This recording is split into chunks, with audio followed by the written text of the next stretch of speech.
after blowing out their voice or after a period of being sick. What should I do? What should I do to recover so I can get back to singing? Stop singing. Stop talking. Go on vocal rest. How long should I be resting my voice? For 2 to 3 days. Carry a notepad around and write down what you want to say and show it to people. Terrible advice. Probably the worst advice you could give a singer who's wanting to get back to doing what they used to do before they were sick or before they blew their voice out. Early in my college singing career, I was sick and I had pushed my voice way too far. Like I had been told and like I had done before, I shut down my voice. I communicated through a notepad and I went multiple days. Then I started talking and singing again. Everything felt off. Oh, it felt off. And I began to think, oh, this feels worse than when I started my vocal rest. I must have really messed something up. Oh! And this fear started to creep in and control me. This idea of voice rest has gone a little far. And we have this expectation that if we rest the voice, then magically when we start talking again, things should get better. Right. That's myth. A lot of researchers spent majority of their career sort of disproving this. Physical therapy, same idea, right? We no longer, after a knee surgery, leave someone in a bed to let them heal. We have them up and moving. As I started to use my voice again, I was super tentative and tense. I was doing things with my voice to sort of protect it because when I started to ease back into talking and singing, it didn't feel right. That I was doing all sorts of weird things. The equivalent of someone limping to try to protect something that they've injured and then realizing that that limp had caused another part of their body to hurt. The problem with that kind of thing happening in your vocal cords is everything's so close together and so localized that it's almost impossible to feel out what kinds of sensations that are negative that are coming from you compensating from something that you believe is there, like a vocal node or something like that.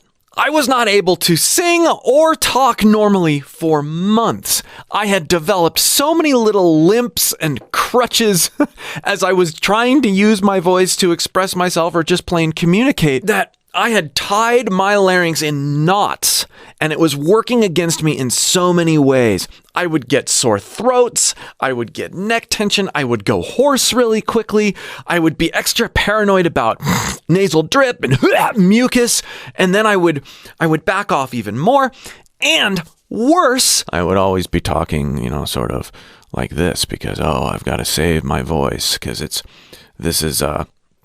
I don't want to push myself because it's not feeling right. I've been doing a lot of interviews all day and I'm trying to keep my voice healthy. Then I would wear out that part of my voice and realize that, I can't even do that. And I just kept going further and further down this fear-based rabbit hole of, I really messed myself up.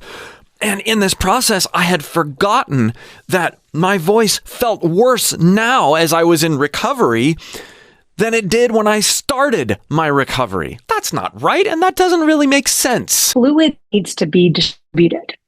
And if you all of a sudden are just resting, and all of that fluid is just sitting within the vocal folds, and it's not being moved around, and we're not trying to get it to redistribute because we've just been sedentary with the voice, then when we go to turn the voice, we're like, why don't I sound better? I did all of this work and I rested my voice. It was actually during this hellish non-recovery window that I happened to be taking a drive across the Great Plains of the United States. And I'm driving for a long time, sitting in one position for a really long time. And one of the times that I got out of the car to fill up with gas, I realized this terrible pain behind my left knee. I tried to get out of the car and nearly fell over. I would have had I not grabbed the mirror.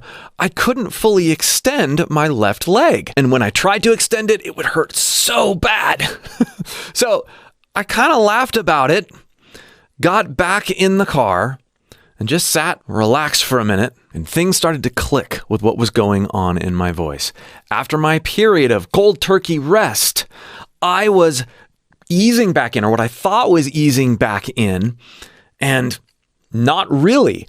I was sedentary, and then I got up to do something I thought I could do based on the expectations I had of being able to get back to normal.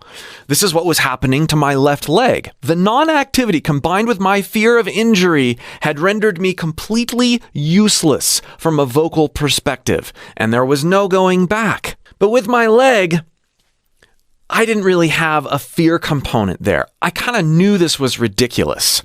So I sat back down, I relaxed. I was like, you know what? I'm going to get up. I'm going to jump up and down on my one good leg, and then I'm just going to try to walk a little bit. And it was uncomfortable, but in well less than a minute, I was walking normally again. Now, I'm not at all minimizing the need for regular vocal rest. It's important. But how you rest, how you think about your rest, and what you do during that rest is everything. It wasn't until after that road trip and I went to see an ENT and had them jam a camera down my throat and tell me that there was nothing wrong with my vocal cords that I was able to go, oh, there was nothing wrong with my voice. There was everything wrong with my mind. And my mind was twisting up my vocal apparatus and leading me to believe that there was something really wrong. So here's what I started to do and coaching others to do after that experience. And the pros do it too.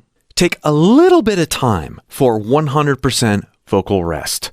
A few hours, an evening, overnight. And then when you start to use your voice again, do it dynamically. Start by raising your pitch basis. I've been speaking in a slightly higher placement than I usually speak in because I've been doing a lot of interviews all day and I'm trying to keep my voice healthy. Talk like this. It doesn't matter so much if you sound like an idiot. But I'm trying to place it healthier.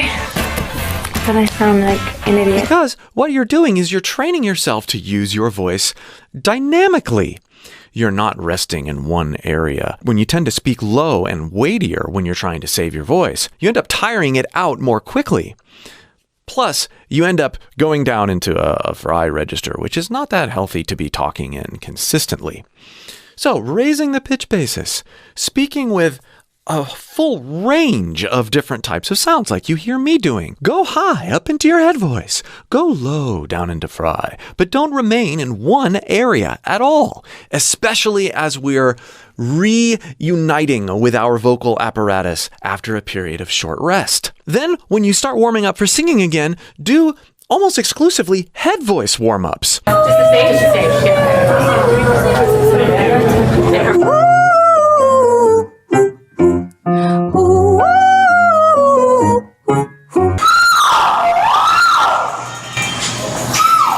Head voice is much lower impact, lower budget, and requires less air. And so it allows you to get back into using your voice in an extremely non-abrasive way. And then before you start going heavy in your normal chest voice and trying to be super expressive there and really projecting and belting and doing all of these things,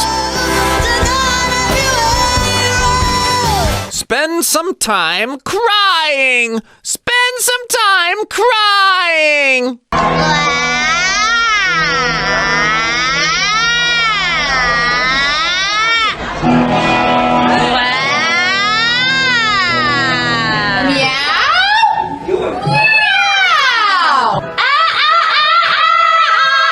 This cry posture is great for lots of things, but one of the things it's helping with in this context is it's introducing natural compression in a higher pitch basis without us having to do a ton of pushing or a ton of airflow movement. It's part of reintroducing dynamics in a low-budget, diverse sort of way. You say, well, what if my voice doesn't feel right when I start doing these things that you're telling me to do after a few hours or after overnight or whatever? Should I just stop? Should I zip it and wait a couple days? No. Do it little by little. Listen to your body. Introduce it slowly. Don't make the mistake of going way too hard right away. It's not like you're going to read a whole book out loud at a higher pitch basis and start using cry for hours. It might just be little bits at a time. The point is, we're reintroducing slowly, continuously, mindfully.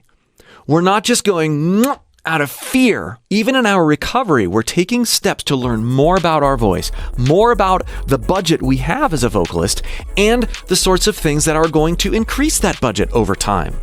And these re-entry tips that I've given you are absolutely those tools.